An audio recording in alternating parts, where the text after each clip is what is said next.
Resi's World, party time, excellent. Doo, doo, doo, doo, doo, doo. Hello all, how's it going? Resi Orenji here, y'all's favorite music-loving, yarn-spinning cat boy, back with another Orange Cat Music Chat. Hello everybody, I hope y'all have had a fantastic week. I know I sure have.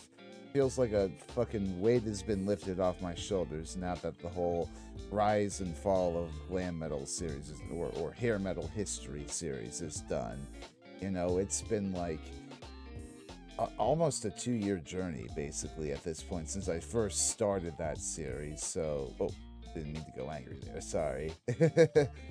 So now I'm happy to finally be moving on to like another thing that I've been wanting to do for a while. You might have seen it was a little tease of Yes Next. I've already got like quite a few of the members' biographies in the mail. I'm still waiting on like one of the officially written Yes biographies to arrive. It's supposed to come in today, but you know I don't know how late realistically I should expect it. And, you know, I have to kind of dip from this stream like very shortly. You know, afterwards to go to fucking Jersey of all places. So, you know, it's a whole bunch of things that I gotta do at once. I might not actually get my hands on that book until I come back tomorrow. We'll see. You know, God bless my apartment. It's not been too susceptible to package thieves, thankfully. You know, all that to say, I am chuffed at the reception I've been getting for my most recent, you know, finale of the of hair metal history.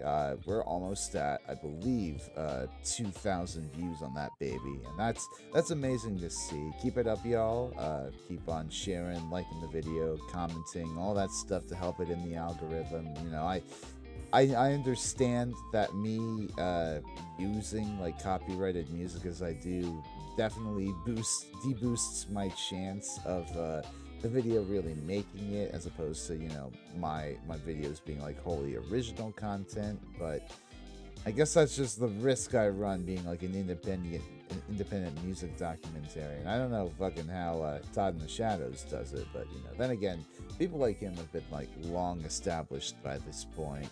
So, you know, I guess that's something that really comes with experience of like knowing really how to navigate it and like having the right people to, you know, talk to on the inside to like, you know, wriggle things in your favor copyright wise.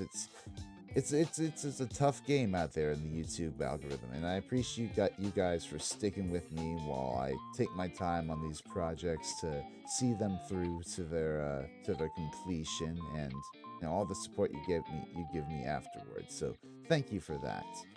But without further ado, I guess we can get into our guest of the evening. This is one that I was looking for, you know, and when I was in one of those periods where I had to, you know, sort of shoot my shot out to a bunch of people at once to see who would, you know, take a little bite on the Orange Cat Music Chat. And this person just so happened to respond like a little bit after I'd sent the message. But I was happy to, you know, accommodate her for the very next week. And fascinatingly, you know, the thing that really caught my eye and and made me want to reach out to her is that she's a Berklee grad. You know, if the name Berklee means nothing to you, it's, you know, basically one of the most prestigious music schools in America. So I was fascinated to, you know, hopefully bring her on, learn a little bit more about, you know, where she's coming from, hopefully how she's applying that to her VTuber career. And it turns out, you know, they actually have an album out right now, right? You know, it's called Identity Not Found. It's on Bandcamp. You can I can probably plug that later in the stream for y'all to go check out. But you know, it's a very it's a very multifaceted album. It's got a lot of metal influence. It's got a lot of R&B, J-pop, bit of classical stuff here and there. It's really a sort of tour de force and a great collaborative effort too. They got a bunch of different guest musicians on there, to my understanding. So I am very thrilled to dig into all of that. Hopefully, learn a bit about a bit of blah, learn a bit more about my guest in the process. And yeah, I guess without further ado, would you please join me in welcoming Nikei Akira? Meow. Welcome to the stream. Glad to have you. Hello. Thank you for having me. I really Oh, appreciate it. of course, of course. Always happy to have on new perspectives in the VTuber community, musician-wise. So the way I usually like to start off these streams is by opening the floor to my guest, and in so doing, I like to ask them, like, where do they really get their start? Because it's a one thing to really have a casual relationship with music, sort of have it on the side as like mood music or whatever. Another thing entirely to be a VTuber idol that makes her own like multi-genre music, posts it all on Bandcamp. So like, where did that journey really start for you? Good question. Even I don't have a straight answer for that. I honestly don't really have a straight answer for that, but there were, I guess, several parts to my story, because I suppose when it comes to talking about my musical journey, it's either a matter of when did I start actually doing music for fun, when did I know that I wanted to be a musician, when I had decided on my dream school, when I decided on the musical career path that I wanted to take. There's a lot of different layers to it. There's so many of them, and I feel like that's why it's so difficult when people ask me, like, where did you get your start? I'm like, okay, which backstory do you want? I mean, I guess for starters, were you how to say, did you grow up in a very musical household? I'm actually not part of a musical household. I'm in more of my family is more tech oriented, Oh, and I they see. always told me yeah, you're gonna have some sort of engineering gene in me in it, and well, look at me. I mean, I can sound engineer, so it counts. I am tech savvy, but music tech savvy. So Yeah. I suppose I continued the techie bloodline, You're an but engineer of sorts. yeah, but at the same time, it's sometimes I feel like I'm the black sheep of my family, because all of my other family members oh yeah, I work as a psychologist. Oh yeah, I'm a dentist. Oh yeah, I'm an engineer. Hi, I went to music school. Hey, that's following your dreams. Honestly, I have to respect it. I went to college for music and history myself, and only one of those degrees is really paying my bills right now, and it ain't it ain't Oh. music. Yeah, it's difficult, especially with how the industry is looking right now. To be honest, I am pretty worried about how the music industry is faring right now, Yeah. because the fact of the matter is now the industry is being driven by sticking to the mainstream, and in High School Musical freaking terms, stick to the status quo.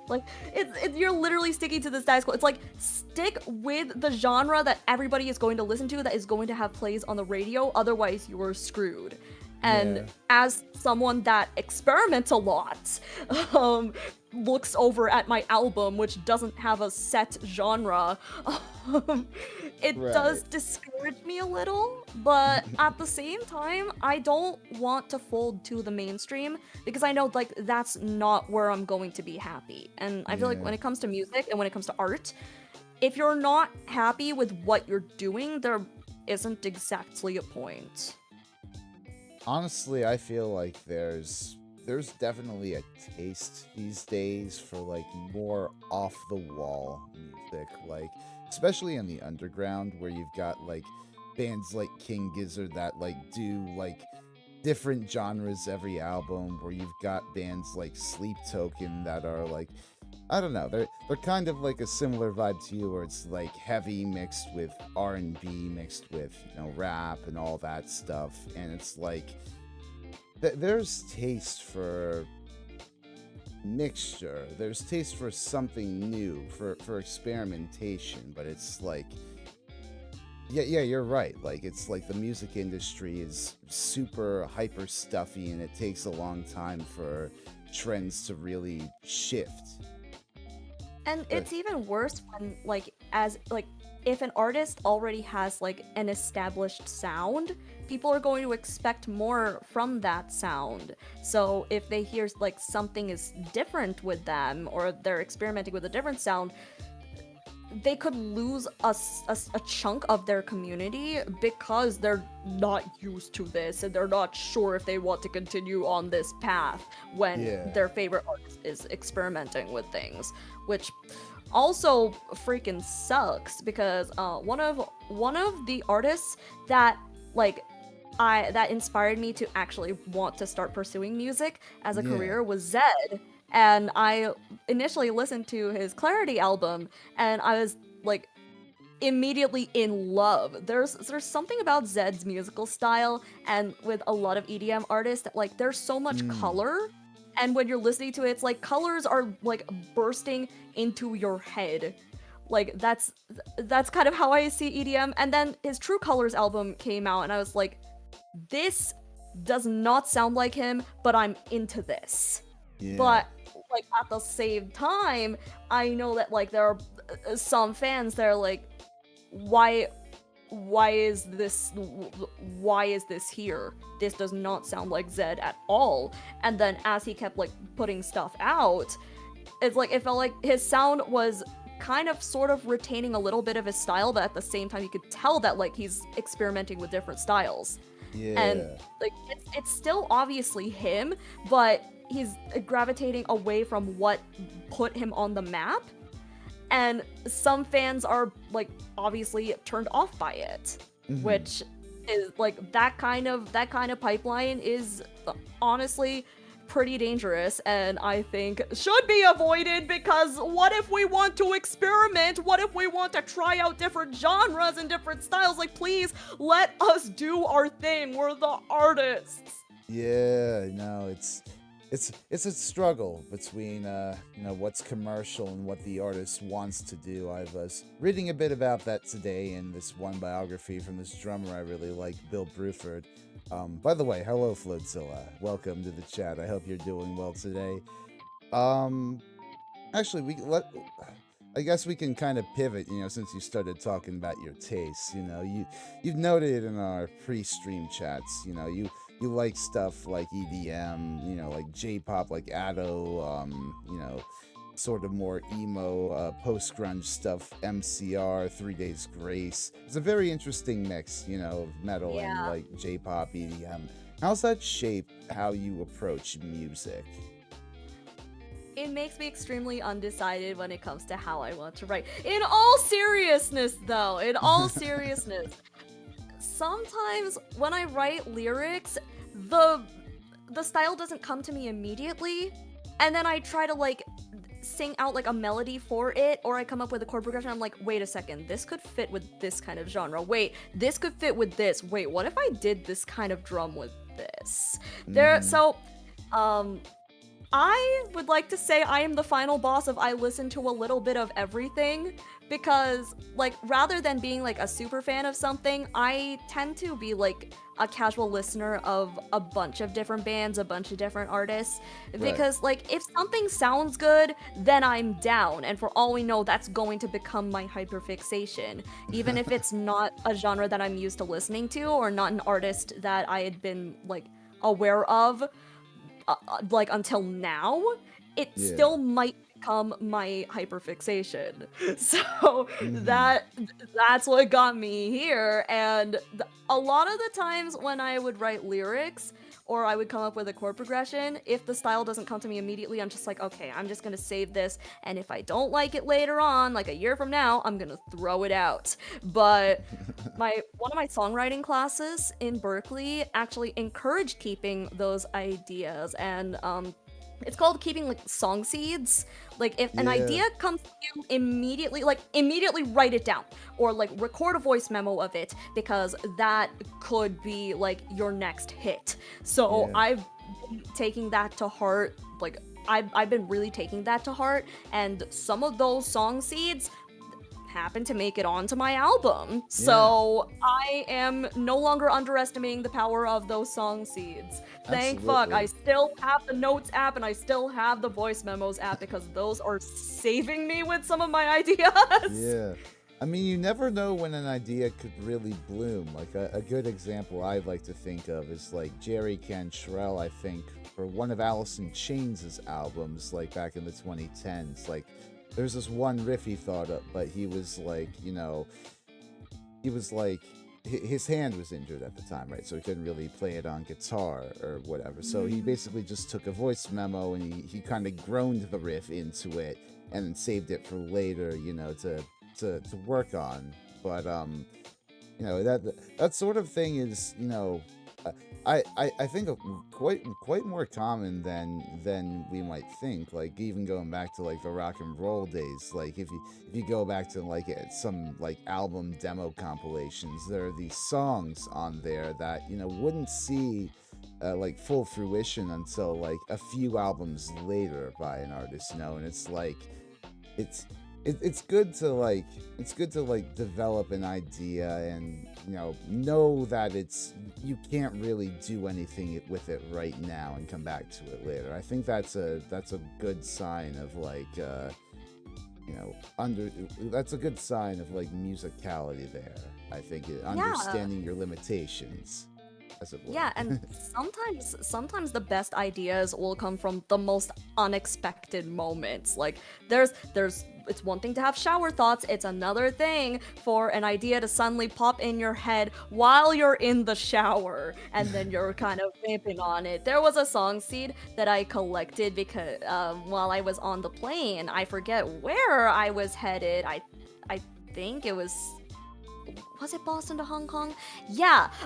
And all of a sudden I was asleep and then like a drum groove came to my head in like 7/4 and I was like kind of like vocalizing it to myself, and then all of a sudden I was like, wait a second, I need to pull out voice memos, I don't care if like the plain sounds are in this recording, I need to get this.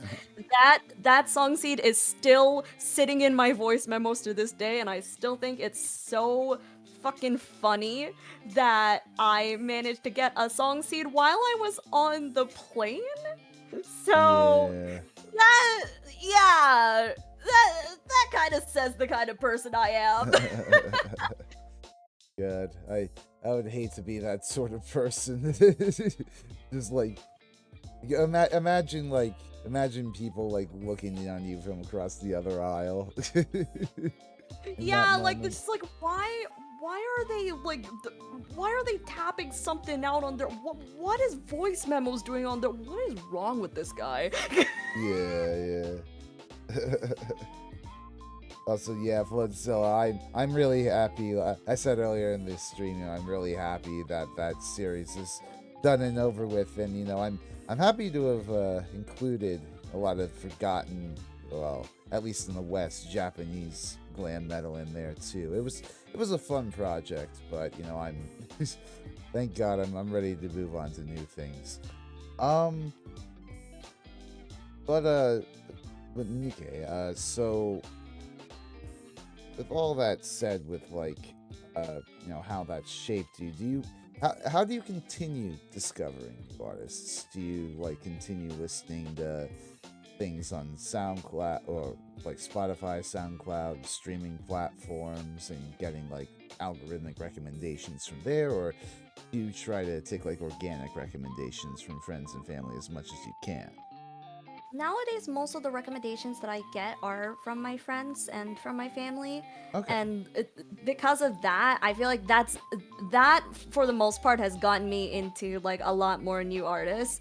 Because like sometimes like a song will just spawn and I'm like, wait a second, I've heard of this artist somewhere, I might as well check it out, and then it turns into an entire 2-hour rabbit hole into their discography. And then sometimes like my friend will spawn in my DMs just like, hey, you would sound good on this song, or hey, I think you would really like this one, I think this is your vibe, or my parents are gonna be like, hey, I want you to try singing this song, and I'm like, well, this is a whole other thing. I am going to note this down for later. That all of a sudden, I'm in the rabbit hole, and then that rabbit hole takes me into the idea of what if I wrote a song in this genre? Oh, wow. So it is a pipeline. It is a pipeline, and then it suddenly gets stopped by imposter syndrome, which I'm working on. Don't worry. Right. That's cool though. I wish I was more like, or at least I wish the musician friends I had in my life were more like recommendation savvy, because I have a lot of people in my life who are into cool shit. It's just they don't really share it so much. It was fun though. Like the other night, oh fuck, I completely forgot to mention this at the top of the key. But one of my bandmates, he had to sort of ditch his tickets to see the Hives onto me, because he was busy with something else. But it was like me and like some other person in our band, like our front man basically. We had these tickets, and it was a fucking kick-ass show. It was like such a good time. Hang on, where was I going with this? Live music is always a lot of fun. I feel like people are starting to take that for granted nowadays. Looking Like, in I've the been- comments, I see Floatzilla hyping up. He's gone. I think he said yesterday in like the premiere chat for my video, he was going to see Y&T, and it's him bringing up the Tower Theater reminds me of like the very first some of the very first concerts I ever went to see were like Yes at the Tower Theater, like 2009, 2010. First time I think they were opened by Asia, next time Peter Frampton, and they were both like, I don't know, stellar opportunities for the young me to really appreciate old rock. Yeah, the first exposure is always life-changing. Yeah. I mean, I might have seen like a concert here or there before that, but I my young brain wasn't quite processed enough to realize it. Yeah. I have an IRL friend at Berklee. Yeah, no, it's that's Drop the pretty, name. I'm kidding. pretty cool.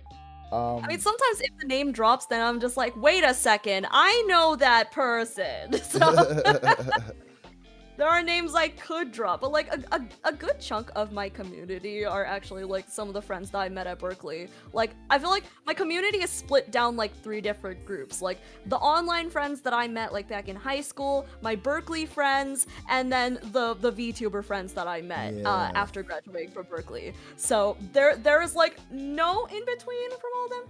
Bluegrass, I don't know a lot of the bluegrass people in Berklee, unfortunately. I wasn't really like in that crowd. How big is like the Berklee alumni network? I have to imagine that there's like a very wide like if you're applying to like a music job and like the person who runs it was in Berklee, they look at Berklee on a resume and they're like, oh yeah, I know that struggle, and it's like a sort of check mark in that regard. Like how Yeah. strong is that community? I don't talk to a lot of people in the alum network, but I do get updates Oh, yeah. about like alumni events, and there was last year at the Berklee alumni Christmas party, the holiday party. It turns out I was the youngest. Oh. Because there were so many people that graduated in like the 80s and like in the 90s, and then here I am, I'm like the youngest one here, which it's nuts because I didn't expect like so many people to like come back just to reconnect with each other after whoever knows how the hell long since they graduated.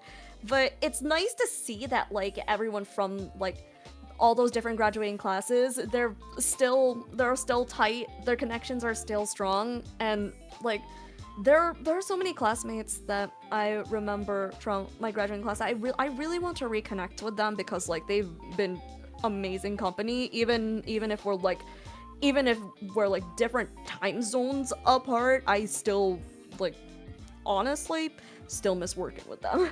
Yeah. That No, one regrets is funny, but at the same time, jazz was once looked down upon. Yeah, yeah. Even though jazz is like the primary thingy with Berklee, it's like the primary genre, the primary style. It's I nice was that about like to say, there like all the the genre 80s and genres. 90s alum were probably like, that was the time when Berkeley was really pumping out like Yeah, graduates that immediately went to like fucking jazz fusion bands, yeah, and then like now there's still like a massive jazz community. I feel like there are also like a shit ton of stereotypes in Berkeley now with like different instruments, like different instruments, different principles, and like different stereotypes of them, like a whole prejudice about the guitarist, a whole prejudice about the vocalists, which like as a voice principal, um oh my god, my style of vocals, we don't really get that much Yeah. from Berkeley because like a lot of times like when we do our voice proficiency tests, like our finals at the end of the semester,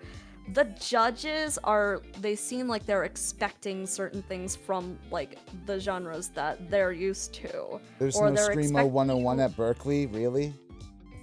yeah, and like they're expecting you to have like so back then it would be like the you would have like a technical exercise, you would have like a I guess like a more traditional piece that's like requiring you to do some sort of classical technique, and then a more contemporary piece, which a lot of professors will suggest a jazz standard, but Mm. as someone that is mainly rock focused and has like a more like aggressive and powerful voice, I kept going for aggressive and powerful songs, which Yeah, I feel that like there's is a lot more that expectations is on kind of the there. rub. That's kind of the rub when you do those vocal programs.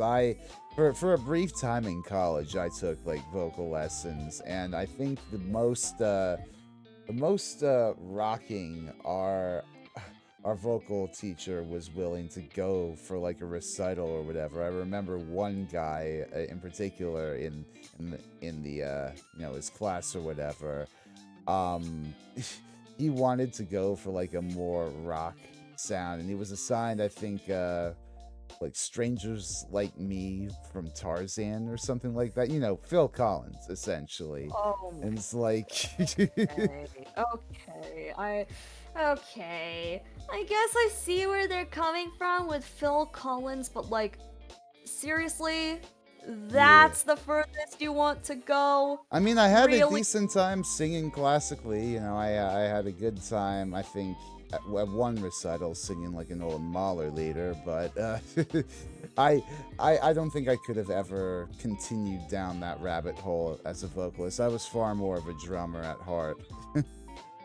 Yeah, I feel like I can only really go so far with like faking a classical technique, even though faking a classical technique was what got me into a districts choir in my area during middle school, where like so during the audition I was 12 points away from a perfect score, and Oh my I gosh. faked the entire ass classical technique. I tried to make myself sound operatic and somehow got in. I am not classically trained, but I can mimic. I can use mimicry to my advantage if I wanted to, and that audition solidified that I can pull some mimicry bullshit. Gosh. I got an Uh, all states recommendation during my after my high school audition for the senior districts. I got laryngitis before that audition, so of course I didn't get in. But like, whatever, we That reminds ball. me of I a can time. say That reminds me of a time when I was in high school, and there was like a sort of district choir thing going on too. And right before, I gotten in, I think, before somehow, but I was worried going into it because there was auditions for all state, and just before, like I came down with some sort of like sore throat. So basically, I chugged like as much lemon tea as I could before the event, and somehow in my audition, I managed to rank the highest of anybody in my school that had come there, and essentially move on to all state. But Yeah, that was a that was a whole shit show that got canceled, but we don't need to go into that story. I oh wait you too? What, you had an experience where your all-state choir was There canceled? yes, and that was the Wait, one no, I no. didn't get I'm in. thinking not all-state maybe. I'm thinking regionals. I'm sorry. That it Oh, was yeah, my it was regional choir event that I got into that oh. got canceled, and thankfully I managed to move on to all-state from there because they had already held the they'd already held the all-state auditions before they canceled the rest of the event. Oh my god, yeah, for me it was the Allstate and I didn't get in and then I heard about like the pandemic thing and I was like, did I just dodge a nuke? Fake it till you make God. it go exactly, exactly. That is Yeah. what somehow got me an all-state recommendation. And that year, when I got that recommendation, I had tried out with like 4 other friends from choir, and I was like, please tell me y'all got in. Please tell me y'all got in. And then they didn't. I was like, why am I the only one? Like, I wasn't even happy anymore that I got in. I just had survivor's guilt the entire time. Well, that's fun then, because then you get the opportunity to connect with other people from other schools. Yeah. I wish I had the money for a music school. I've done Yeah. everything myself this time. Oh my god. Oh, do you want to know how high the tuition is at Berklee now? Why do they keep raising the tuition? God. Now, I sympathize as somebody who went to a private school himself. It's so bad. It's so bad, the cost of education nowadays. I mean, At this point, they're like, we took into consideration the feelings of the students, the faculty, and the students' families, and we have decided to raise the tuition. You did not take our views into account. We said lower it. yeah, no, it bleeds you dry, but I could never put a price tag on the value I got out of my 4 years at college, to be honest. Yeah, Not that I'm honestly, justifying it at all, but it's like I need I I'll pay it eventually. I just yeah. need or the entire financial, student loan debt system will collapse in on itself before then. Who's to say? True. Yeah, as much as I shade Berklee for a lot of stuff, I feel like I would not be happier anywhere else because I applied to like I applied to 3 other schools and their music program. Actually, I got into 2 of them, but I didn't Oh yeah. audition for their music programs because I got my acceptance letter into Berklee before I could send in my audition for that. So I was just like, yeah, no, bye. And I still firmly believe I wouldn't have been happier attending any other school. So, like, Did you apply to even though I Tufts? shade Tufts it. was a school that I looked at. I remember who had like a Oh. good music program. We took into consideration the views of our students. We decided to go the opposite direction of your wishes because fuck you, we're in charge. We do what we want. Yes, that sounds Exactly. about right. Exactly. Oh my god. It's the most polite PR response to say we are taking into consideration the views of the board members above you guys. Yeah, every semester that tuition raise email came out, like I would like be just entering class. The teacher wouldn't be there yet. Everyone immediately goes into a roundtable discussion about how much it sucks that the tuition is going up, and we're like, why are they doing this again? Suddenly, the entire class is putting aside their differences just to rant, just to rant about the tuition increase. Because what were they thinking? God. This is the hard-hitting journalism you get on the Orange Cat Music Chat, wherein we talk about the absurd bullshit pricing of music college these days. Hi, I am the Berklee alum that has all of the lore of what happens in Berklee. This is why I don't have written lore as a VTuber, because me going to music school is the lore! You can call it Cat College. That's what I do. Yeah, a compliment will go a long way. Gay men, gay men. Absolutely. Oh my god, I remember back in college, like the entire student body used to clown on the president for being such a milquetoast ineffective dude. We had a president at Berklee that we clowned for embezzlements. Oh God. We had a president who embezzled and also like rented out the entirety of MGM Music Hall just to have an inauguration months after she actually was inaugurated. Oh God, fucking King Charles III style coronation. Pretty much. I'm convinced about that because I think the Boston Symphony Orchestra was also involved. Woohoo! Fantastic. So how would you say you've evolved as a musician and a songwriter over the years, especially since Berklee? I think my songwriting style, I feel like it's been consistent because I consistently write about stuff that's happened in my life, and I used to joke like I'm incapable of writing a happy song because a lot of my songs are like rooted out off of like my life story and like my trauma and my past experiences and like my fucked up feelings towards whatever's going on in the world. So Right. I've still been writing those kinds of songs because I feel like that's the most healthy way for me to release all of those emotions. Because Absolutely. if, like, back in the day, like, I had worse ideas on how to bust out all of my feelings and just pour them all out.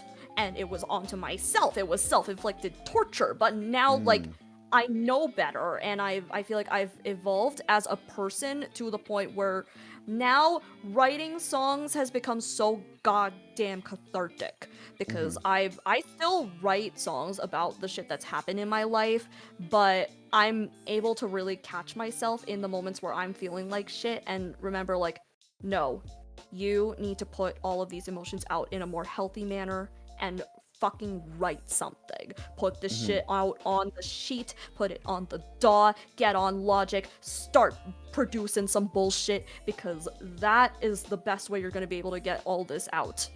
And Right. that is how my album was born! Yeah, I was about to say, I guess we can kind of get into talking about your album from that. So, you know, as I mentioned at the top, you've got an album on Bandcamp, Identity Not Found, you know, great stuff, by the way. Like, when I was preparing for this stream, like, a few days ago or whatever, I went to the gym and I put your album on there, and, you know, it's pretty good. You know, it's very, very fitting music there, especially there was, like, a 3-track run. What was it? I think it was, you know, Zombified Through Aching of Despair. I thought that was, you know, a great run of tracks, and, you know, any album that has like a decent 3-run track of songs is something worth paying attention to. I think so. Like, hold on a second. So how did the album come about? You know, was there a common theme you wanted to get across there, like a concept album sort of thing? I didn't really have a set concept for it, but there were several songs that I had written for like songwriting classes, and like in the past there were sets of lyrics that I really, really wanted to work with, but I never got around to like doing like an instrumentation, like figure out like a concrete composition plan for them. So I decided, you know what? I want to put these to good use because why the hell not? I feel like I could make something awesome out of this. And I looked through the entirety of my backlog of songs that I've written. I was like, fuck it. I'm gonna, what genre? Genre? What genre? Style? What style? I'm gonna put all of these out at the same time and no one can stop me. And I feel like that's how the name Identity Not Found came about, because like there's no set style that I wanted to like set myself to. It's kind of like how I guess my personality would change around certain people. Like I would adjust my personality around like whoever depending on who I'm hanging out with. And I realized that that kind of conflict with myself is something that I could express through like all of the different genres that I wrote in and all of the different themes that I wrote about on my album. And that is how Identity Not Found became the title. And now it's just become like a shortened thing. Like sometimes I would just like call it INF, and then like the subathon that I started for celebrating the album, I called the Infathon because I was like, yeah, it just works. Somehow it rolls off the tongue, and I'm not exactly sure. MGM was doomed from the start. True. I mean, I feel like MGM is sort of like one of those brands that was like old-timey Hollywood, and now it's like sort of long past its expiration date, still around. Yeah. Yes, the album is out in a bunch of different areas, but for some reason, I'm not allowed to like have my songs monetized on like Instagram or TikTok if anyone uses my song in like a post. So like, hi Meta, fuck you. Hi freaking Elon, fuck you. Artistic influences for the album. Oh god. There were several, and some of them I can't even pinpoint.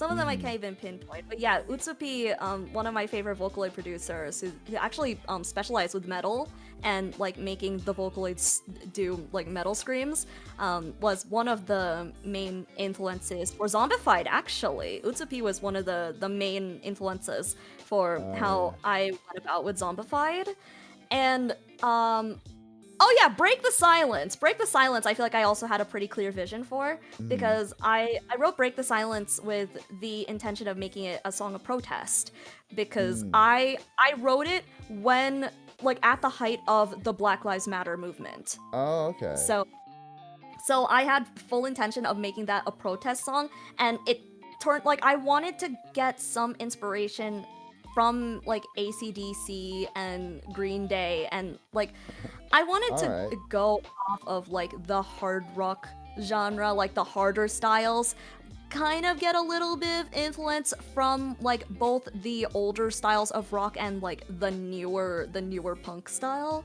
Absolutely. And that's how that came about.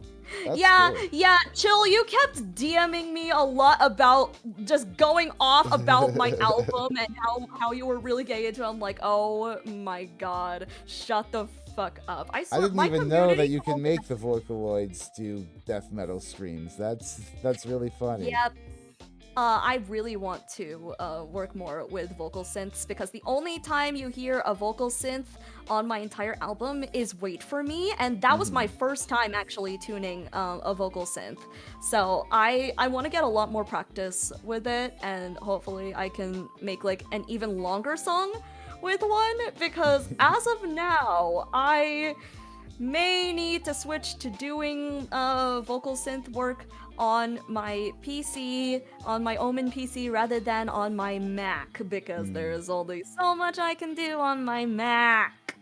Nikei Akira feat Hatsune Miku. Wait, actually, working with Miku would be awesome. When I was in Tokyo, I was so tempted to get like to buy a Vocaloid and like try my hand at it. I just missed my chance because I was just like, am I really gonna be good at it? Is it worth it in the end? Am I gonna be okay with it? And also have a vocal synth that like I provided the voice for. Like, do I really want this? Yeah, maybe someday. So,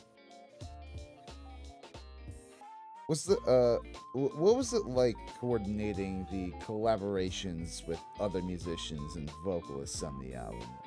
And forgive me if I'm not too familiar with much of the other collaborators. Like how much of the vocals on there were you versus like your guest vocalists, and like I don't know, like was it like your instrumentalists that provided a lot of the backing, or were you also like programming a lot of that stuff too? The main thing that I did with the album was like all the composition, the songwriting, the mixing, like that was pretty much me, and I got help from a couple of my friends for the guitars and the bass for some of the songs, like especially a lot of the metal focused and the rock focused ones. And then with the vocals, you only ever hear my clean vocals on one song, and that's Break the Silence. And like every other song that I had vocals featured on, which were Aching of Despair, Loveless, and um, oh yeah, Haichizu, I also had Oh a yeah. rap verse on, and no, Palette also, I was on Palette. Those were the only ones where I actually had vocal parts in. The rest of them, I wanted the focus to be on the vocalists that I got from. I actually made a I guess a singing competition, like a survival show type singing competition, Oh, that's cool. on Discord. So it and I decided, like, you know what? You can audition for this. I'm gonna put you through like a bunch of different rounds, a bunch of different trials where y'all work with each other and like put out a cover to the song you're assigned to the best of your ability. And I'm gonna push some of y'all because I want to hear some of y'all in certain genres and see what you're capable of. And the four winners would be featured on my album. Is there an American Ninja obstacle course? It kind of is, yeah, because I put some of them on genres that they wouldn't have expected to get, and like stuff that was kind of out of their comfort zone. And I was like, I like when you're singing in this style. Keep fucking going because it sounds good. And I would also give critique on their performances and what I feel like they could have done better versus what I think they like what stood out. And I think it turned out well because like the vocalists that I got, oh my god, they're fucking phenomenal. Honestly, this album wouldn't have been possible without the vocalists that I worked with and without the guitarist that I worked with. And honestly, yeah. I have to thank for so much of how this album came alive. They do a really good job. You know, that's a fascinating way of how you selected them, or the vocalists at least. You know, I know you got your friends coming in on the instrumentals. But how to say? Do you have any plans at the moment for a future project? Yes, I do. Yes. One of my guitarists, shout out to Witty. I know you are out there somewhere.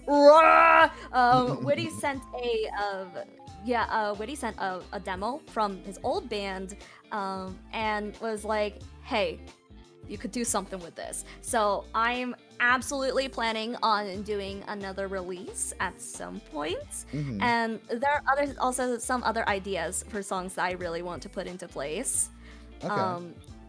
And I'm excited to work with some of the same people that I have worked with before, and also some new ones. I've already been gathering, like, okay, who do I want to recruit on something? Because I think it would be really freaking awesome to work with some new people, and then maybe put out some covers in the process if I really want to, like, try to flex myself on the stuff that I feel very strong with. Absolutely. Because, again, like, my vocals aren't as, they aren't as much featured on my album as like my other friends' vocals, because I want to give the focus to them, and I'm also kind of sort of insecure about my voice, but we don't talk about that part because I'm trying to hype myself up a little more.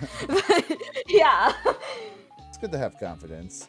Yeah, I'm getting better at like being more confident in myself. I feel like because I do a lot of karaoke stuff on my streams sometimes, and I have a redeem that, like, if someone redeems for me to sing a little bit, then I'll whip out a song and flex myself if I want to. And that actually has helped me become more confident with live performance and also just my voice in general. So awesome. Yeah, I did this to myself, but it was worth it. Well, right on. Are there any challenges that you'd want to set for yourself on your next project? Ooh, well, I really want to try writing some more, like, I guess more low-key, like, I guess songs that would exercise, like, a softer part of my musical abilities. Because, like, there were only really, like, Hi, Josh. Yeah, Witty, hi. I mentioned your demo. I mentioned the demo that you sent. Yes, we're cooking. We're cooking. That's all I'm going to say is that Witty sent me a demo, and that's all anybody is getting. That's all anybody is getting. Other than that, I know things that y'all don't know. Are there Sorry, any you're genres saying. or subgenres that you haven't worked with before? My dad has told me that he wants to hear me try to do a city pop style. Oh. And I think that would be a lot of fun to try out. I wanna do more like movie soundtrack sounding stuff because spirit photography was my first try at it. And fun Mm, fact, spirit photography almost got scrapped and then I mm. extended it and here it is now. I extended it and now I'm rolling with it because why not? And I think it would be pretty freaking dope to try my hand at another one of those styles, like at another like slow but like a slow burn like orchestral style. Yeah, I I mean, think go for it it. would be a The lot of harmonies in that one were gorgeous. I'd be curious to see what else you cook up like that. Oh yeah, the vocalist on there did amazing. Colby is, oh my god, phenomenal. Holy shit. I knew when I wrote that song and I was deciding on the vocalist for the final project, I was like, yeah, Colby's getting spirit photography. I don't give a fuck. Colby's getting spirit photography. This is going to be made for her. I do not care. Everybody shut up. She is going to cut. City pop would be super fun. Yeah, I just need to, I guess, study the genre a little more and then figure out like how I want to work with the composition of it at Yeah. some point. I But mean, hey, I'm sure again, you've like, you've got a few Berklee friends that can play in the jazz fusion style already, so. oh, I know several people. I know several people actually. And again, like this stuff isn't gonna like it's going to come naturally to me. So if I force myself to try to put something out in that style and I don't like think about it or I don't let it like flow out naturally, it's probably not going to work as well as I want it to. And then there Right. will be a bigger chance of me wanting to like toss it out. Yeah, sometimes it just boom. Suddenly the vision is there. Wait, I Yeah. know who I want on this one. Hey, are you free to record this part? Um. So, what was I gonna say? Um. So, we've talked a bit, i- earlier in the stream about how you're singing and whatnot. Do you know how to play any instruments?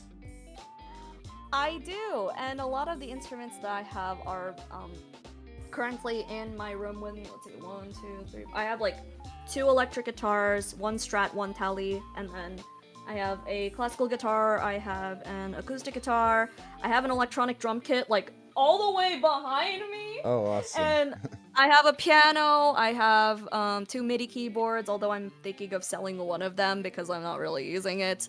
And Yeah. I have a little DJ controller here. I wish the thingies spun, but alas, I can't Mm-hmm. really afford the spinnies yet. But yeah, I played the clarinet back in elementary school, and I was Okay. the best clarinet player until I dropped band for choir. Um, Flute is also fun. I sometimes play the flute. The alto saxophone I was really interested in. Somehow picked it up really quickly because of my prior clarinet experience. Mm-hmm. Oh yeah, I have an ukulele as well. So yeah, that's also a thing. That's I own dope. a kalimba. I own a kazoo just for shits and giggles because I think it would be funny. I really want to learn the bass guitar at some point. I think it would be really fun to try my hand at bass. Oh yeah. But I know that like if I spend all my money in one place and I get one and then I suck at it, then like I'm gonna feel so bad for myself in the end. I'd say if you can find a cheap enough one, that's a worthy investment. Because then you'd be like a one-man band. You could be like fucking, Tame Impala. You could be like Kevin Parker. Like, did you know Tame Impala's one guy? Yeah, exactly. It's just like, hey, did you know I'm just one cat? And I'm not just a cat on a keyboard. I'm a cat on a bunch of different stuff. Fear me. Now my cat will finally be convinced that I'm scary. Woohoo! Yeah, no, it's what other I mean, other than bass, what else would you like to learn if you have the spare The time. trumpet also seems interesting. The trumpet really seems interesting, but I know it's gonna take a lot of like breath energy for it. I know it's gonna take like a bunch of breath support. The oboe seemed interesting, but I also really don't want to puncture myself with the reed, so yeah. shoving that out of the way, not doing it. Nope. I am not stabbing myself. I am not stabbing myself in the mouth with that. Nope. I could never get into reed management. I don't think I could ever do like a reeded instrument. The clarinet is honestly like the most straightforward of them because so 3rd grade, I was music class, we would learn the recorder. And I kind of think of it as like, the clarinet is a bigger and more high maintenance version of a recorder. Yeah. And that is how I got the hang of the clarinet easily. But also like making sure that the reed doesn't accidentally chip on anything, or you don't like smear lipstick on it during a performance, or like you don't follow through with someone's horrible influence of being like, hey, what if you put this in pineapple soda? I didn't actually do it, but someone thought it would be really funny to suggest it. Do not put your reed in any other liquid besides water. And also don't fuck with flavored reeds. Apparently those also suck. I don't trust them. One-man bands are crazy impressive. Production level 11, not to wait for it. Oh yeah, I mean like fucking. It is, yeah. That's why I want to mostly do a lot of the stuff on my own. But it's kind of difficult because sometimes I run into like a bit of a musician's block, and I know that like I can't solve it without like asking one of my friends for help if I really need it. Because like sometimes the idea won't come unless you bounce it off of somebody else, and it took me a while to realize that. But I think through the making of Identity Not Found, I kind of encouraged myself to bounce those ideas off of my friends a little more, especially with like a lot of the songs. I feel like The Storm, a lot of the ideas that I bounce, I let loose, have like a bunch of creative freedom with The Storm. So yeah, they cooked, and I honestly am very happy about that. The guitarists also cooked a lot with a bunch of the other songs that they're in. And a lot of them, I was like, okay, at the end of the day, I will let y'all have your own stylistic interpretation, but if I sense something doesn't really fit or something doesn't work, then I will say something.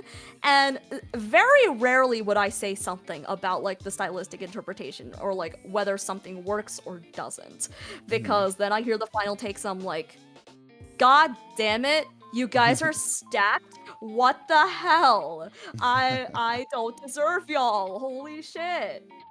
Clarinet equals grown-up recorder. Got it. Noted. Yeah. That's all you need to know from this. That's all you need to know from this. Can it play hot cross buns as well as a recorder can? Well, I'd say so. As well as a middle school band can possibly play it. Fun fact, the recorder is actually how my choir teacher clocked that I had perfect pitch. Oh, yeah. This is definitely a story. This is a story that like my choir teacher in high school and like starting from elementary school actually told to some people. So we were learning the recorder in 3rd grade, and there was that fucking do do do do do do do do do do do like that thingy, and it turns out there was like a B section that was like do do do do do do do do do do do, and like I was the only one that learned that, and I was in the back of the room just duding on that other section that no one else had learned, and then my teacher was like, who was that? Who was that? Like, me, see me after class. And I stayed after class, and he took to the piano and then played a note. He was like, can you tell me what this note is? It was an A. It was a doo. I was like, A. He's like, okay, well, what's this note? And then he plays an E. I think it was E and then A, sorry. So I was like, E, wait, that A, and then he turns to the band teacher. I was like, they have perfect pitch. I'm like, what is that supposed to mean? I never figured out what that meant until middle Oh. school.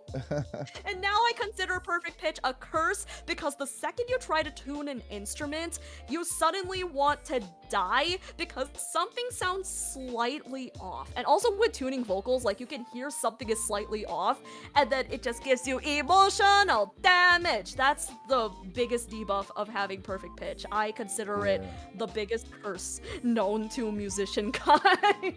Yeah, it's a struggle, I'm sure. I tend not to sweat going out of tune too much, to be honest. You know, a genre like rock that I often cover and do vocal covers of, I really just work on them well enough where I feel confident enough releasing them to the public. I don't really spruce them up with like auto-tune or anything like that, you know? At least like you're confident in like the raw vocals, because there are some people that are just like, no, this is gonna sound better if it's tuned. Like there are some genres, there are some songs that like it's gonna sound better when it's not tuned. Yeah, The for Finnish sure. metalcore fan user record. Chill, you have to DM me that at some point. That sounds awesome. I'm interested in this. That sounds awesome. So have you gone to very many concerts, you know, rock, EDM, J-pop, or otherwise? Like, do you have any fond concert memories?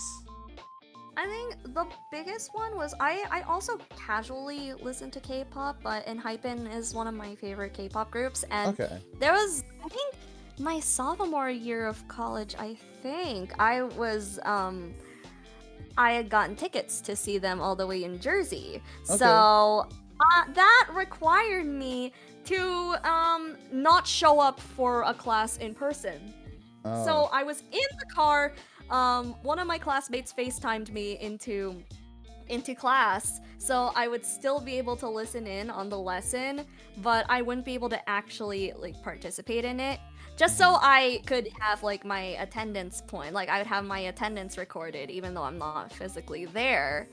And I don't know, it's the fact that I was like on the freaking grind still as I was being driven all the way to freaking Jersey to see a K-pop group that I really liked. Like it really is something. And that concert turned out freaking awesome. I met like 4 other friends that I met in the VIP2 section because I initially went alone, and then I ended up making friends with the person that had supposedly had the seat next to me. All right And on. then it just so happened I met like the 3 people that she was standing in the VIP line with, and then we ended up getting closer and closer to the front of the stage because people kept like leaving and coming back.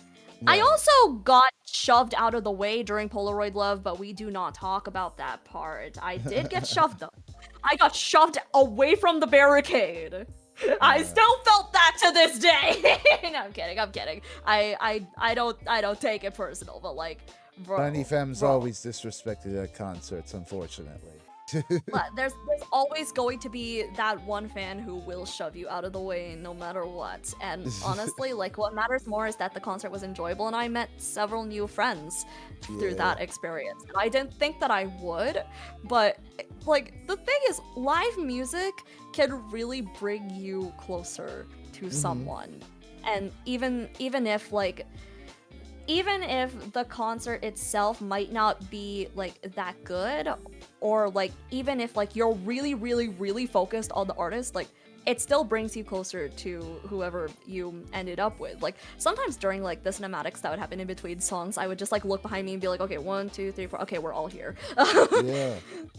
No, I felt the same thing, honestly, seeing the Hives last Wednesday. You know, like I said, I went with one of my bandmates, and after the fact, we were sort of talking in the group chat how we were inspired to write like more bangers for our band and such. So Yeah, I love how like sometimes after seeing a concert, like just a spark of inspiration will somehow pop up just because you saw someone live and the style just like it just resonated with you so Yeah, much. yeah. And even if it's like an artist that you don't really listen to as much and you're just there for the vibe, it still gets to you and it still makes you feel good. But at the same time, like even though there's that positive factor to live music, I feel like there are also unrealistic expectations that people place on live performances because like when it comes to like mainstream artists and like those big stadium shows, like pop star performances and stuff, Right. like those, a lot of those can be pre-recorded, and like people are slowly getting better at figuring out if a performance is being lip synced or not, and that kind of, for some people it does ruin the experience because my parents one time went to see Mariah Carey and they were very disappointed that a lot of the performances that Mariah did were like pre-recorded. Right. So and Backing like they tracks could are tell, epidemic and these days. that really affects how you perceive the artist afterwards, and also like how you perceive like that live performance from that point on, because depending on the person, that would either make or break someone. And sometimes ignorance is bliss and you just don't want to see them live because you know something is probably going to happen that's gonna force you to separate the artist from the art. It's just crazy because are you familiar with the story of Milli Vanilli at all?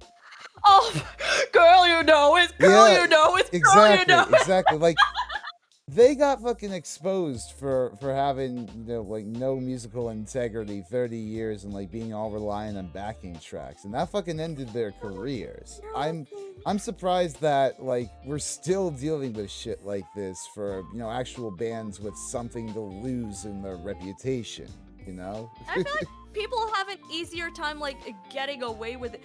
I think, didn't Ashley Simpson also have a pre-recorded track incident? I remember seeing something about like Ashley Simpson on SNL where the wrong song played and the pre-recorded vocals were there, so she was just doing like a little jig on stage. It was so embarrassing to just watch it. Like those kinds of performances, you somehow get second-hand embarrassment.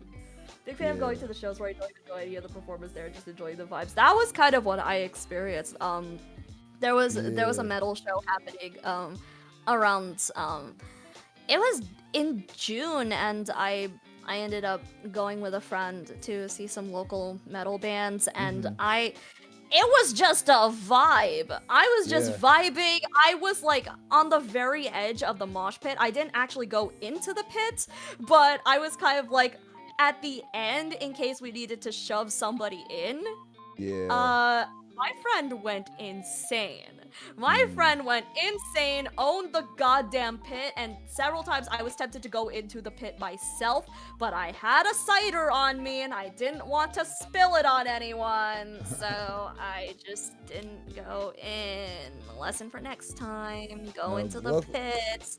Local shows are a lot of fucking fun. And oh my god, pits at local shows especially are fucking insane. I mean, I don't deign to go near all the folks who like flail their arms and shit and what have you, but it's fun when everyone's just running around in a circle or just like shoving each other and pretending it's just like little bouncing around like pinballs never hurt no one. Exactly. But then, like, the second that it starts to get to like someone punching the fuck out of you, then oh boy.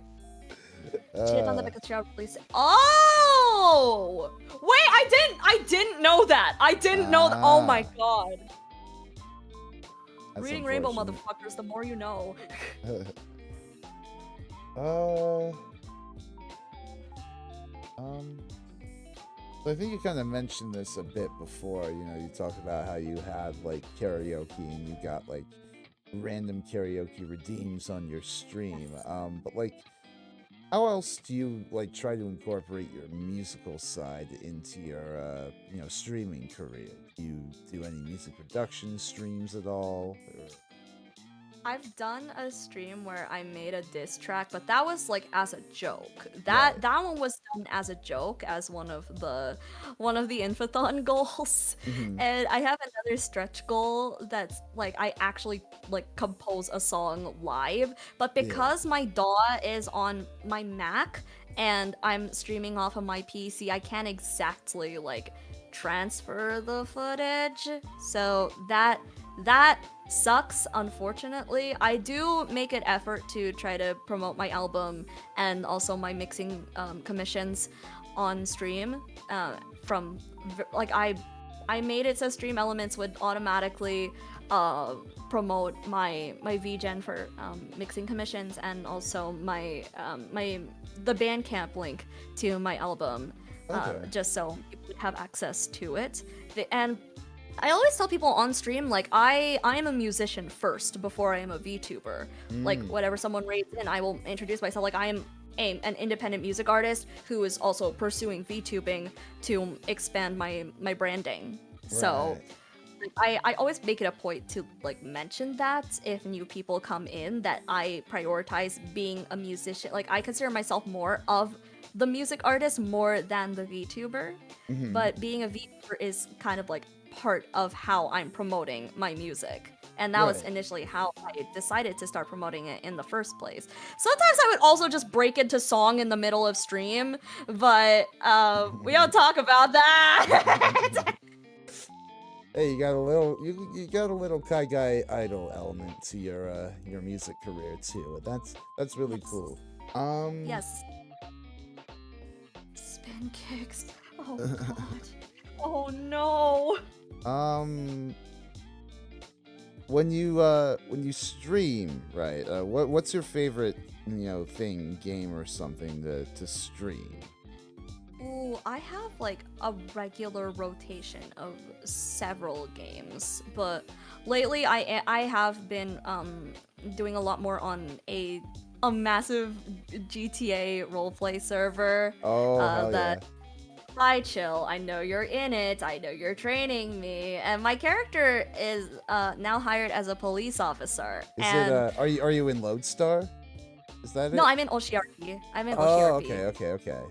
And it's a lot of fun. My character got hired as a police officer. She's very soft-spoken but also very dramatic. And Nice. at some point, there was a plan to like take her hostage. And during that hostage thingy, somehow the criminals holding me hostage were like, okay, now we want to see a song and dance. So I had to improvise something on the spot because I was just like, what did I establish her music taste to be like again? And then I, out of nowhere, just improvised, like, I do remember a song that I listened to when I was sheltered back at home, and it went, well, like, let the bodies hit the floor, let the bodies hit the floor. And I straight up I whipped out the metal scream Hell in yeah. in the middle of the server.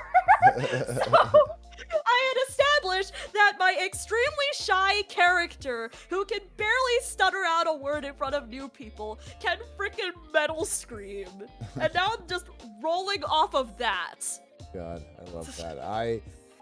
I recently joined the Cozy Choose Lodestar RP server. Sort of, I was inspired by, I guess, similar to a lot of people's, by the whole wave of like District V content that Yeah. that went across the internet recently, and yeah, I'm hoping to, as soon as next week, maybe get in on that sort of thing. I'd love to RP like this character that's like a sort of washed up old rock star trying to trying to find his way to success again in Los Santos. Hell yeah, I love that so much. The Agretzko effect. It is kind of like the Agretzko effect. Yeah. Yeah. God, I kind of want to roll off of that now. Holy I've shit. not watched I'm getting any ideas. Agretzikos. Not watched any Agretzikos since like fucking season 2 dropped a long time ago. I still haven't watched it. I still haven't watched that. I haven't watched any Chico. I need to catch up on that. It's a stuff. fun Holy series. shit. I need to catch up on it. I've just been busy as fuck.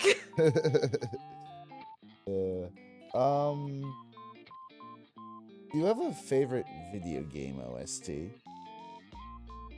Ooh, there's several games that I really like. There's several games that I've really hyper fixated on. I've been really into Crime Scene Cleaner lately. another game that's been on my regular rotation was Devil May Cry. I've been chugging through Devil May Cry 3. Oh, nice. Fields of Mystria is also a lot of fun. I have like a very wide variety of games that I really like visiting. So like really for when it comes to games, I will try like any kind of game at least once. And if it doesn't work out for me, then that's perfectly fine. If it does, then fuck yeah, we ball. I consistently play Animal Crossing, but I haven't been on my island in a little bit because again, busy, keep forgetting to check in with my villagers, so that's on me. I like playing a lot of rhythm games. I play Project Sekai. The highest difficulty that I've gotten for Project Sekai, I've managed to full combo several level 30 master charts. So yeah, I do my best on that. That took years of struggling and fucking around and finding out. So yeah. I love rhythm games too. I'm like super obsessed with like 5-fret especially, you know, like the Rock Band Guitar Hero games. There's oh hell yeah. The fan made Rock Band clone Yarg. I'm like obsessed with that. I played the shit out of that game.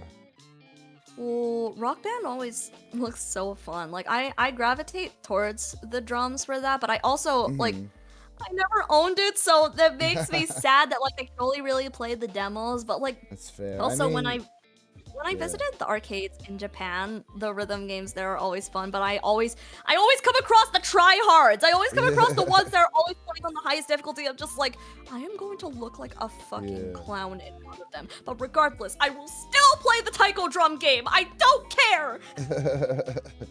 Those look fun, you know. I've never actually played one for myself. What is the what's the Taiko series that's like really big? It's like the yeah, Taiko no Tatsujin. It's yeah.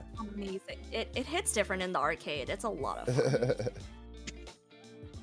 I think they kind of didn't they make an adaptation of that like as Donkey Konga like back in the GameCube era like I believe Donkey so. Kong. Yeah. Oh my god. I have seen those bongos at a retro game store, and I was tempted to get it for shits and giggles. Dude, retro game hardware like that is such a trip.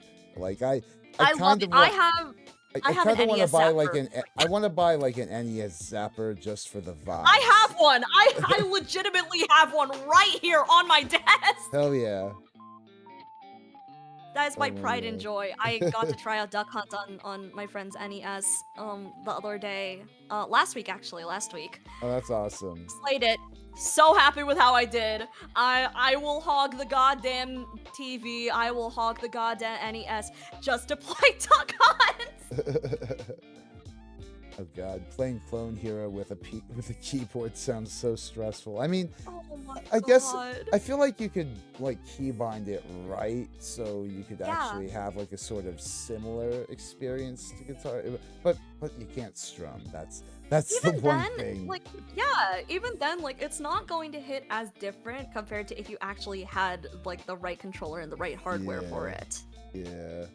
I find that goes for like a lot of games that like have specific hardware to them. If you try to keybind it instead, then it's just not going to work out. Yeah. So then, what inspired you to become a VTuber? Well, for one, I wanted to hide my ugly face behind an avatar, but that is not as important. I was actually in like a little online idol group that we never actually got to debut, but the topic of like figuring out like our original characters, our sonas, came up, and I was like, wait a second, I could try to build off of this. Because I always saw myself as like more of a cat than a human, especially like I'd say with my mannerisms and how I act, like I feel more feline than human. So I tried to base like a beta design off of that. And I had been playing off of like a more androgynous look at first of like the pink hair obviously, but like a little tiny like, I don't want to say like it looks like a Padawan braid, but it's like kind of longer, but it's just a ponytail. And then that upgraded to like, no, you know what? I'm just gonna put them in a straight up ponytail and then play off of like a grayscale type wardrobe, and also like a little hat as well. And then I played around with that, and then I kept like using a bunch of avatar makers on different websites, and that kind of helped me flesh out like, what do I want to make this little cat bitch look like? Like, how do I want to go off of this design? And then I decided, you know what? I'm figuring it out. I want to commission my friend. So I commissioned my friend Noodle to do my official reference sheet. I've been a really good friend of Noodle since middle school. So I knew his art style by then. It was very like cartoon here, like a Cartoon Network type style, like very inspired by Cartoon Network. So I was like, you know what? I like how you draw cats. I like how you draw like the anthropomorphic species, because the first time that he drew my character, he added the fangs to it, and I was like, yeah, that's it. You're doing my official reference sheet at some point. So I got that, and I decided, you know what? Fuck it. We ball. I think it would be fun, because then one of my other bestest friends sent me like a link to a more masculine VTuber model that they weren't using. So I inherited that, and I was like, wait a second, this could be a good way for me to hype myself up. So the second that I release music, I already have a community that can like vouch for my talents and like help me promote my work.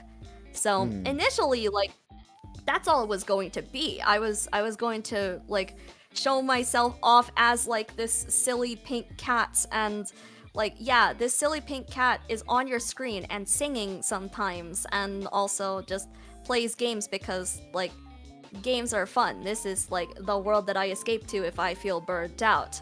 And now all of a sudden I have a bigger community than I thought I would. So this is certainly not what I was expecting, and I certainly wasn't expecting to like have several friends that I collaborate with like on a weekly basis. Right. But here I am now, and honestly, I'm so goddamn grateful that I have this kind of community. Because also, they promote me better than I do. So I'm so surprised by that. I'm just like, guys, you really don't need to like promote me or anything. Like, I just really appreciate the support and like referring your friends to my channel and stuff. And they're just like, hey, did you know Nikei has an album out and stuff like that? I'm like, guys, honestly, guys, those are the community members that are the real MVPs, the ones who are like actively shouting you out like on social media and like introducing you to their friends. It's like, it's really sweet whenever people tell me in the comments that they're doing that with my videos.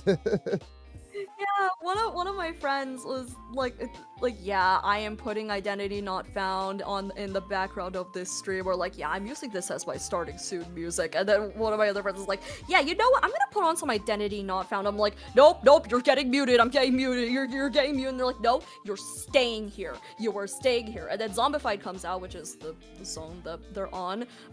Shout out Pretty Rod. I love you so much. I love you so much. And so Rod puts on Identity Not Found, and Zombified comes on, which is the song that they're on, and they're like, oh, can we skip this one? Can we skip this one? And I was like, you are holding me hostage in chat to listen to the entirety of my album. You are going to sit here and listen to your song. You are not allowed to skip it. I will promote my friends to all freaking hell, and yet I won't promote myself. And they're all just like, hey, did you know Nikei has an album out? That's fun. So, what do you hope to do as a musician in the VT? Like, as loaded as a term as this might be, what do you hope is your legacy? Honestly, I want to be able to inspire people, because honestly, like, I'm not the best with talking. I'm not really the best with words, and I haven't been since I was younger.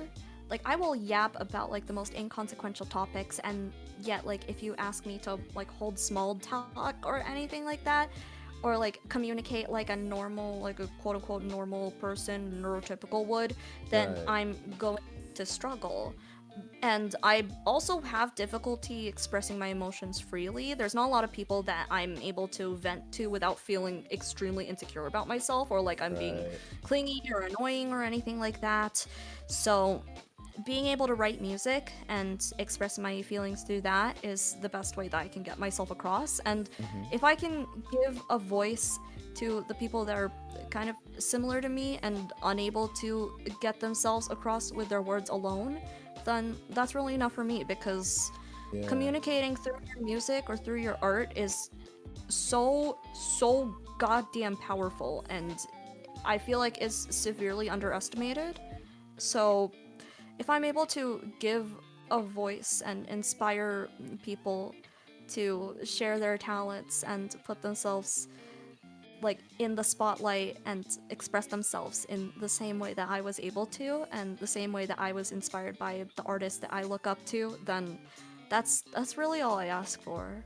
Mhm. Hey, I can respect that. You as a Berkeley grad, you've got the talent, you've got the ability.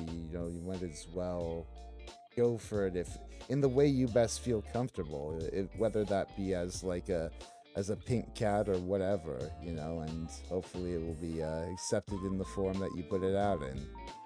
Yeah, and I felt like I didn't really get as much as I wanted to out of like being a vocalist in Berkeley, but being a producer and a songwriter and like a DJ as well in Berkeley, I feel like I got a lot more out of Mm-hmm. that, and I found a lot more opportunities for myself because I went in as a voice performance major and came out as like a professional music major. So Mm-hmm. now I have concentrates in voice performance as well as music production and songwriting.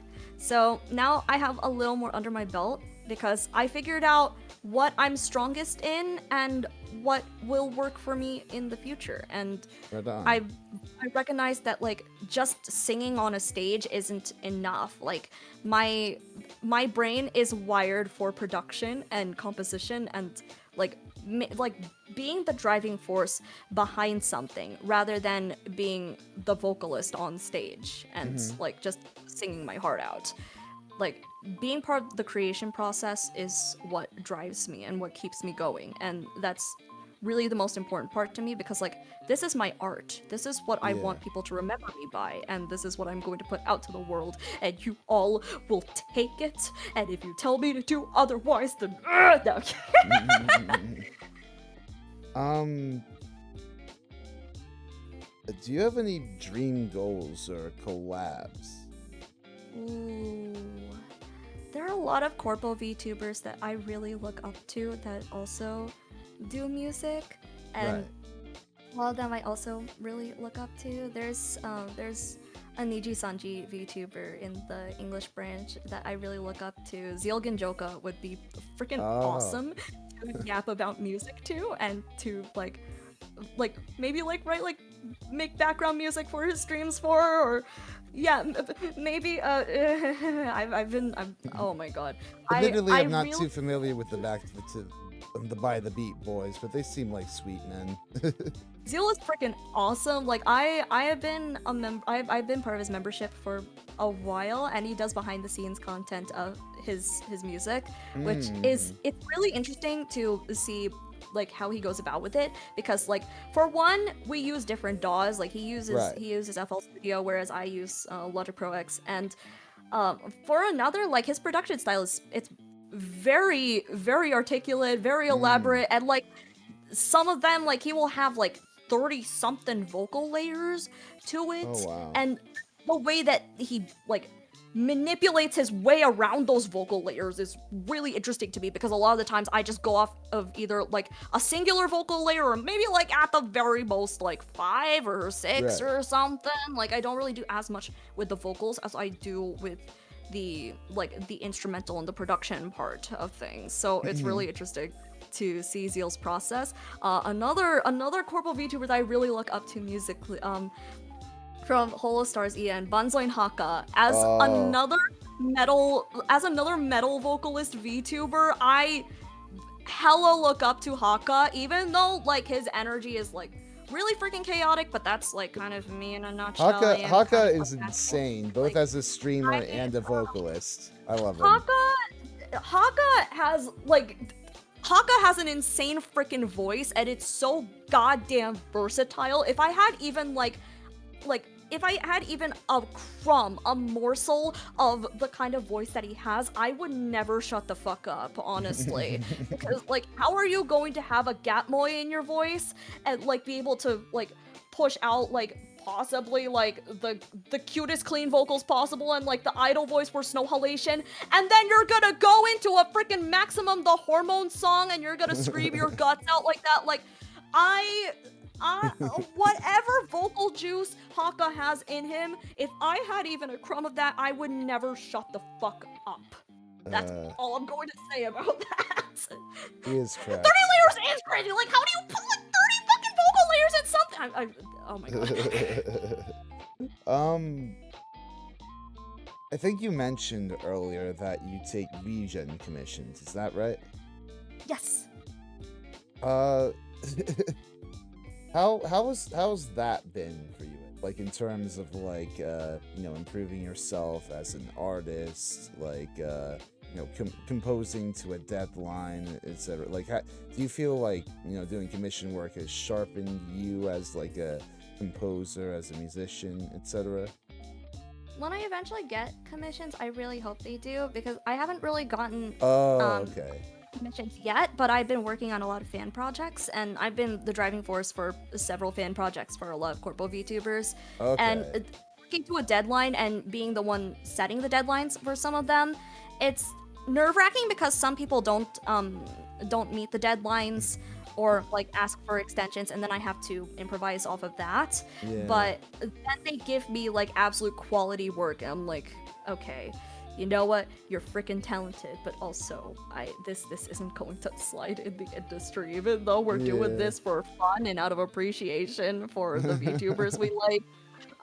Please just do this on time, or I'm going to burn out. Please. You're not gonna make it in this town. Sometimes I would like freak the hell out over a last minute mix that I would have to do, because sometimes someone's vocals are gonna come in and I'm like, I need a retake of this ASAP, I'm gonna lose my mind. And then I get it, I'm like, now I have like 5 hours to mix and master this. Woohoo! Still made it in the end, but at what cost? Oh god.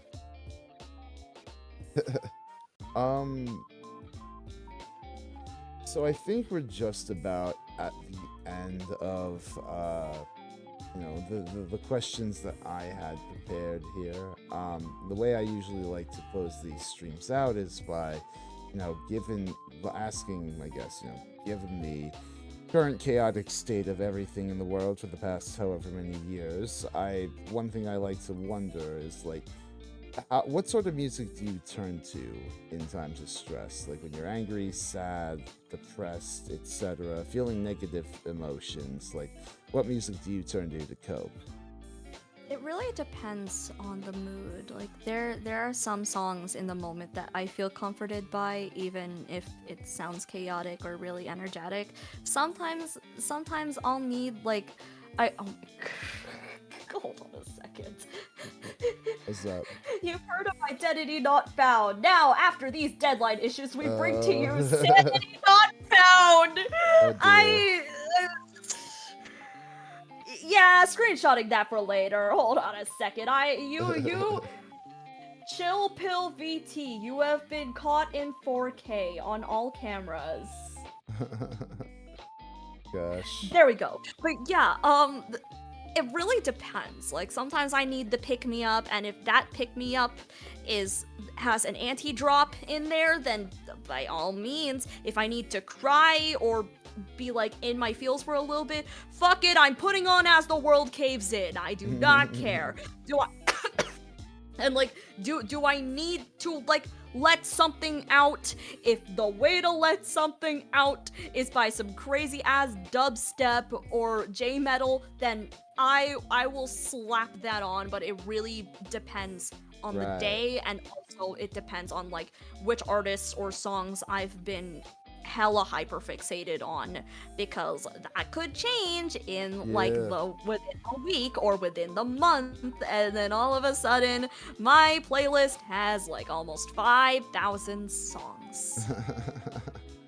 Well, it is good to have a wide variety of feels to fall back on, I guess. Again, the final boss if I listen to a little bit of everything. Right. And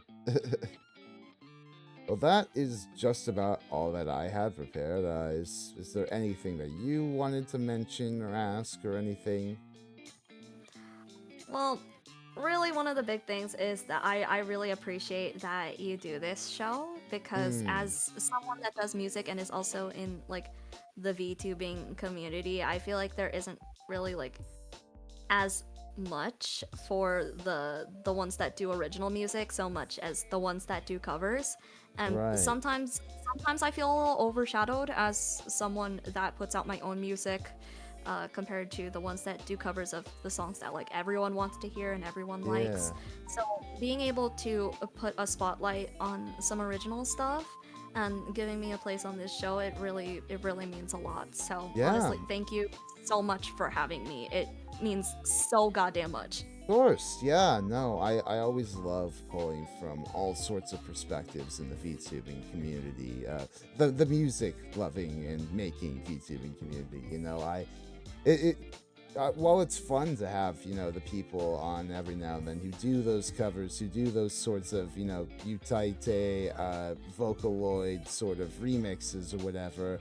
It is very fun getting to talk to actual well-versed musical VTubers who have that drive to write their own original material that's just like all over the place and completely like breaks the paradigm of what like a VTuber musician can be. So thank you for for being one of the I guess the avant-garde among VTuber musicians.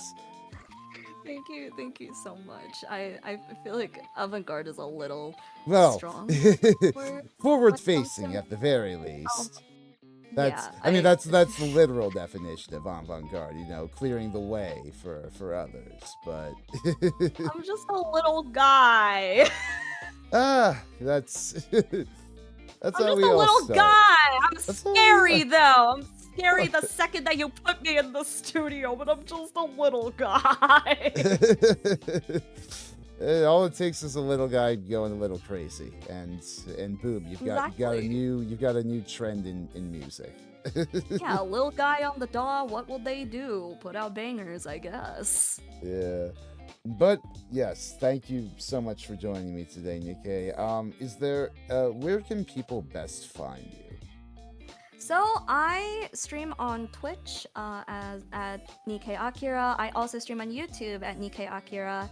My album Identity Not Found is on Bandcamp and on all streaming services. A lot of my regular updates are on Twitter, also Nikei Akira.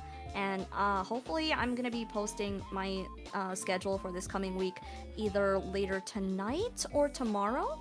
So be on the lookout for that, because I am gonna be having a goddamn good time with my friends and possibly a karaoke stream. So Hell yeah. I'm really excited for what's to come. Right on. Well, thank you so much to anybody tuning in. If you're coming in from my audience and you thought Nikei was pretty cool, I thought they were a pretty cool person. Go check out their music. Go check them out as a streamer.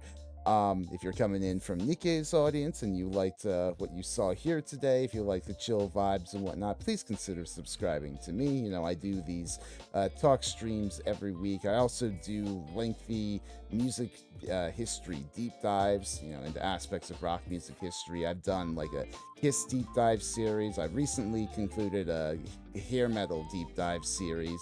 I've done like one-off deep dives on bands like Boston, King Gizzard. I'm going to be working on a Yes deep dive to come. So, if you enjoy anything like that, if you enjoy, chill talk vibes, if you just enjoy, cool people who make cool music in general, consider subscribing to me. But that, I believe, will be all for today's stream. I am going to go dump you guys off somewhere, and then I'm going to get the hell to New Jersey because Oh my god. You gotta grind. You gotta grind. yeah, I mean, thankfully, being a resident of New York City, I'm able to easily that just definitely get helps. over there. But You have easy access to the ass crack of New York. exactly. Let me see here. What the hell? Apologies to any of the Jersey viewers. This is no shade. My dad called it the ass crack of New York one time, and I thought it was funny. No, it is the ass crack. I mean, I say this with love and respect to my New Jersey friends too. It's basically tapped at both ends. I mean, I think that's the famous Ben Franklin quote, right? Poor New Jersey, tapped at both ends by fucking Pennsylvania and New York. Yeah. But And then you have the Hamilton quote of everything is legal in New Jersey. But we are going to raid into Nana Asteria's birthday stream. I believe it's her 4th anniversary. Oh my god, it's her. Yo! Yeah. And Nana is cool people, so I'm going to be dumping us all off there. If you want to join me in that, feel free to type into her chat cat raid. And if you got a raid and dash, that's fine too. I mean, God knows I'm going, but if you'd rather just leave and go about your night, that is all well and good too. But in any event, thank you guys so much for tuning in tonight for the Orange Cat Music Chat. As always, I have been your host, Rezi Arenji, and I will see y'all next time. Bye-bye! Take care, everyone!